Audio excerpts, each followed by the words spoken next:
Now on Coast TV News. Fire department fallout. Court documents show what led to 2 volunteer firefighters in Millville being arrested for a hate crime. Tariff price pinch. We're going to have to pay it to consumer. From pineapple to grapes, new tariffs hitting grocery aisles. Searching for Stell Parker Selby. New questions tonight on the representative's ongoing absence. This is Coast TV News at 6. More fallout here at the Millville Fire Department after 2 volunteers are arrested for a hate crime. Good evening. I'm Madeline Overturf. And I'm Charlie Sakaitis. Welcome to our News at 6. We begin tonight with court documents shedding new light on what led to felony charges. 2 volunteers were arrested for chasing a Millville Fire employee with a noose. We now know exactly what was said and how this crime, which was on Valentine's Day last year, came to light now. Coast TV News reporter Zakia Jennings is live in Millville. Zakia, you spoke with the victim. The victim declined to be interviewed but referred us here to the Millville Fire Department where he still works. According to the fire department's public information officer, the victim came forward on his own. According to the fire department, he did not initially come forward in 2024 with the thoughts of, quote, societal attacks and the hope that the racist incident would go away on its own. These are the 2 men who are arrested on hate crime charges. Jay Droney and Jordan Hastings. According to court documents exclusively obtained by Coast TV, Droney approached the victim and was swinging a rope tied like a noose while the victim was grilling food and said, quote, "Come here, boy." Court documents say Droney chased the victim with the noose and was laughing while the victim ran away. According to court documents, after that, the victim says Droney has called him a racial slur multiple times and would talk about cotton fields in front of him. According to court documents, Jordan Hastings filmed the incident on Snapchat. A detective says when they interviewed Hastings, he said it was a joke and the rope was a fireman's knot. According to the detective, the video clearly showed Droney carrying a noose. Both men are now facing felony charges.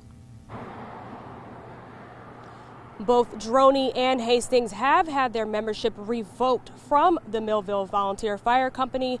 The fire department declined to speak with us today, but told us this is the behavior of 2 rogue individuals and that the racist hate crime was handled within hours of fire officials being notified. Live in Millville, Zakia Jennings, Coast TV News. Zakia, thank you. The incident in question did happen in February 2024, Valentine's Day actually. This wasn't reported until a week ago. What prompted that? According to court documents, on April 9th, when the victim got to work, people began talking about how Droney wrote a letter to the newspaper and department, alleging the department was doing a lot of suspicious things. According to the documents, the victim then stated, quote, "What about all the things Jay has done to me?" unquote. That in turn started conversations which eventually led to fire department leadership being notified and started this investigation and eventually led to this arrest. And we know one of the men arrested, Jay Droney, joined the La Plata Volunteer Fire Department in Maryland. That's actually according to the department themselves. They say he joined April 7th. They say a standard background check was done and didn't show any issues or pending charges. But they say once they found out about this charge in Millville, La Plata Fire immediately suspended him, saying in part, quote, "We do not condone any form of hate, harassment, or behavior that is contrary to the values of public service," end quote. And this all comes just months after a firefighter with the Lewis Fire Department was caught on the radio using a racial slur. According to the Lewis Fire Department, the member who made the slur was put on a 30-day suspension, was removed from office, and is required to take diversity training. This brings us to our Coast TV poll. We want to know, how should fire departments build trust? Let's take a look at the updated results. So far, if you look at your screen here, you can see 58% say stronger leadership, 10% say community events, 18% say more training, and 14% say outside audits. If you haven't voted yet, you can still do that. Go to coasttv.com or use the Coast TV mobile app. We will show you updated results on Coast TV News at 11. There are new concerns about Representative Stell Parker Selby's ongoing absence. The Sussex County Republican Party speaking out tonight, specifically worried about if Parker Selby, who suffered an unspecified medical event this winter, will be back after spring recess, saying if no communication is provided to the public or her constituents regarding her status by that time, it'll only deepen the concerns surrounding representation in the 20th District. That statement coming out the same time District 20 Democrats are holding a social gathering in Lewis.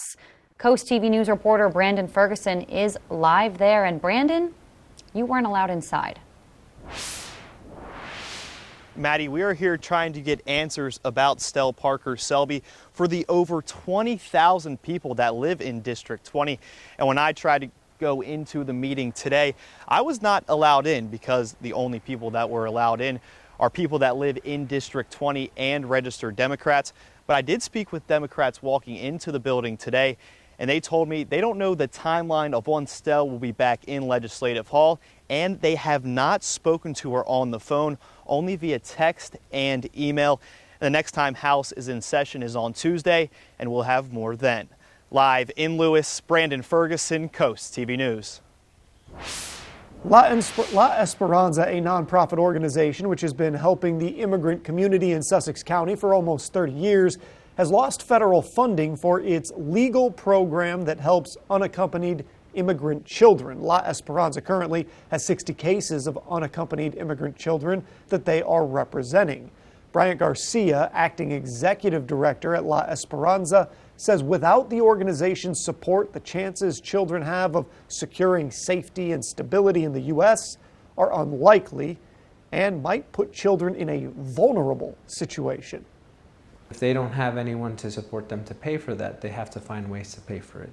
And it may require them to go work, and to find work, if they don't have legal status, if they don't have work authorization, it puts them in a vulnerable position in that they may be using fake documents to do work that could be dangerous, or a work that could be very hard for a child. Coming up at 11, learn more about this program and what La Esperanza is asking for now. You can make your donation either in person or online if you want to help out that program. You can find out more about that on our CoastTVnews.com site. As we continue to cover the impact of tariffs on the cost of everything, we turn our attention today to groceries. 10% tariffs across the board still in effect. That's pushing up the price of some imported food. As Coast TV News reporter Emma Aiken shows us, some shoppers say they're paying more. Others say their bill has not changed. Shelves full of food, pineapple from Costa Rica, grapes from Mexico. Tariffs are pushing the price higher on lots of fruits and vegetables, among other things, and some shoppers are worried about the pinch in the pocketbook. Like C. Jones, who says he has to be more conservative with his spending now. The tariffs is horrible. It's all about taxes. We're going to have to pay it to consumer. While some shopper favorites like avocados from Mexico are currently exempt from U.S. tariffs under the United States-Mexico-Canada agreement, buyers say they're still seeing price hikes on other products. Some shoppers I spoke with tell me they're paying more for items like fruit trays, grapes, and basil. But others, like Marilyn Webb, say they're fine with tariffs and they're not spending more. I think it should be fair. I think if they're charging us 20%, then it's only fair for us to charge them 20%. Some feel the strain, while others see it as fair trade. In Lewis, Emma Aiken, Coast TV News. We are taking a live look now outside into Rehoboth Beach. Beautiful day out there. As our First Alert Chief Meteorologist Paul Williams joins us now with a look at our forecast. Good evening, Paul. Good evening, Maddie. And we have mainly clear skies along the beach and throughout inland areas. And those same clear skies actually allow for us to get close to a little frosty start to the morning. 35 the starting point in Ocean City, as well as Georgetown, just 1 degree warmer than that, if you want to call 36 degrees warm by any stretch of the imagination. Here's where we stand right now. 53 Bethany Beach, 10 degrees warmer in Redden, 61 right now in Georgetown and in Del Mar. And we anticipate that we're no longer under the drought situation. For the first time since September of 2024, we're no longer abnormally dry. So things are now turning in the right direction. We'll talk about the temperatures turning in the right direction this weekend. Till then, back to you. Thank you, Paul. We have a lot more news to get to this evening. A new beach patrol station in Rehoboth closer to being complete, right in time for the summer wave. But first, from challenges to crowns, the journey of one Delawarean who will represent the state in a national competition. That story when we are back in just 60 seconds.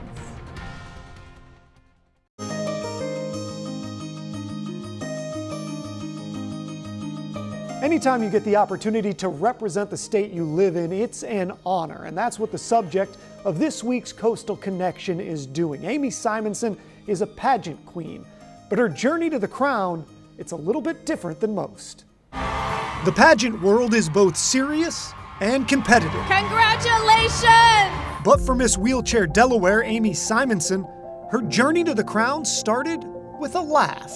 And I jokingly said to my mom, how cool would it be if I was Miss Wheelchair Delaware? That one offhand comment led to a whole lot of work and eventually a title. I filled out the 30-page application. 30 pages?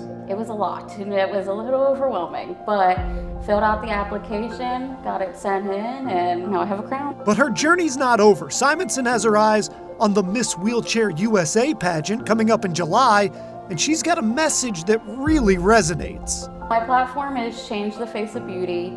I'm a photographer who offers free photo shoots to families and individuals who have disabilities. And my whole purpose on it is to try and change how society views us, that we are more than our disabilities. Simonson wasn't always bound by her chair. She has spinal bifida and tether cord syndrome that caused partial paralysis and ultimately led to a partial amputation when she was in high school.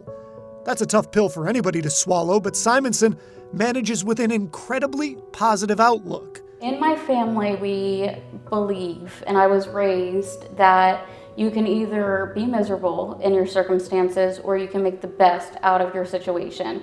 Before a wheelchair became a key component of her life, Simonson was the kind of person that got involved, and that hasn't changed. She's an active church member and even teaches Sunday school. Just having that impact on the kids and everything, and seeing that, having that childlike faith really kind of brought me through everything, and having a purpose bigger than myself.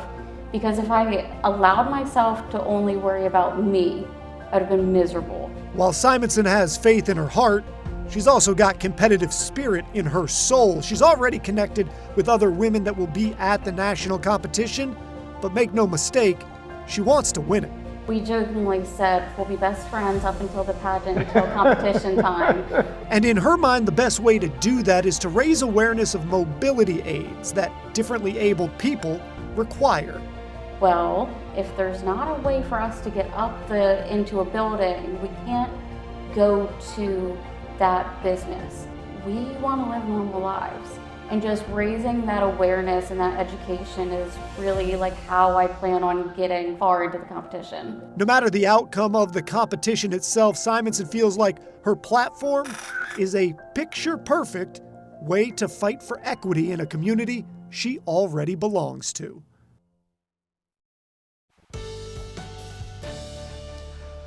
We are finally going to get a reprieve from those nasty winds that have made a comfortable day, or a day that should have felt comfortable, not so comfy. But now that the winds have died down and the temperature's escalating, we've got a good combination going into your holiday weekend. Our Irish Eyes camera, we're looking at clear skies until 7 o'clock after the sun goes down, and we will remain clear as we drop to 50 degrees by 10 o'clock. We're holding at 63 in Redden right now. We're at 60 degrees currently in Milton, 61 Georgetown, 60 degrees right now, Del Mar. The winds have not been so kind to us as of late, but today softened the tone towards us, and we can feel the difference. Right now, we're looking at 13, 14, 15 mile per hour wind gusts. From the previous few days, we range from 25 to even 40 mile per hour wind gusts. So that backing away, that helps. Plus, we're finally no longer in the drought or abnormally dry category.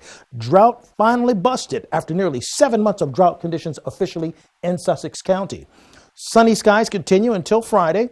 Highs on the peninsula between 60 and 70, and an egg-citing Easter weekend, because we're going to have summer-like conditions and temperatures escalating into the 80s. So here's the latest on the drought monitor. We're no longer even abnormally dry. We are clear at this point now. The exception of the folks that view us in Cambridge, we still have a combination of abnormally dry and at least moderate drought conditions there. But things have gotten progressively better. Ironically, our chances of rain begin to diminish just as soon as we get moving in the right direction. So we'll continue to track and monitor this for you as a team of meteorologists.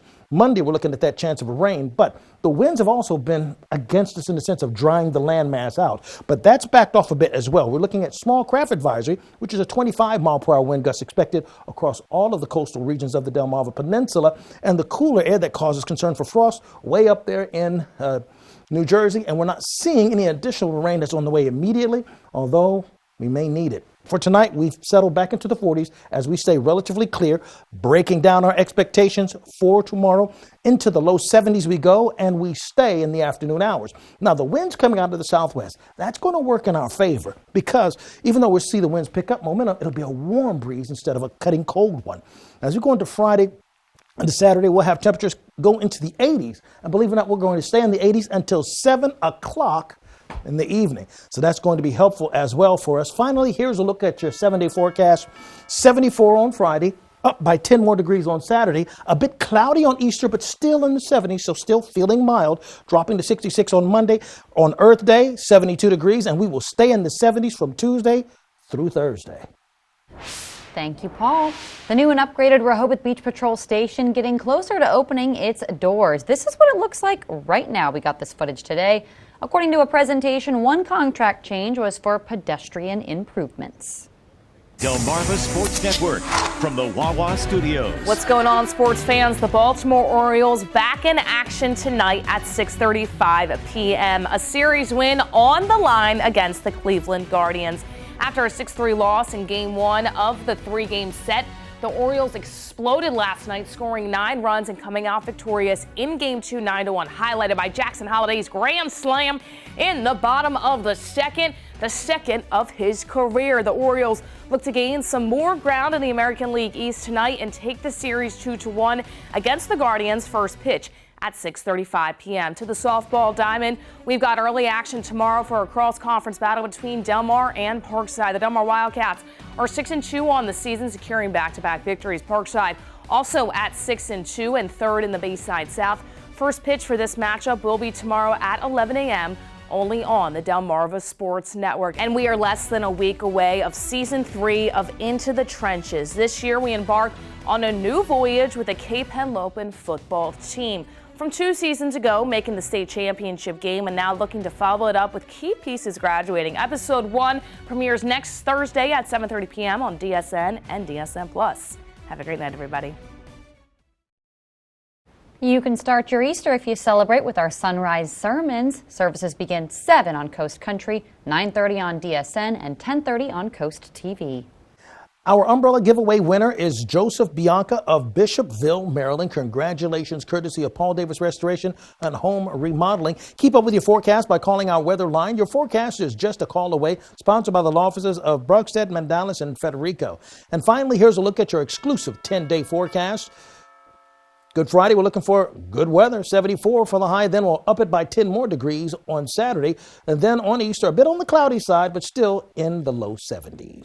All right, Paul, thank you. And thanks for joining us here for Coast TV News at 6. For more news, more local weather, download our Coast TV News app. The NBC Nightly News is up next. And we're going to see you later tonight for Coast TV News at 11. Have a great evening.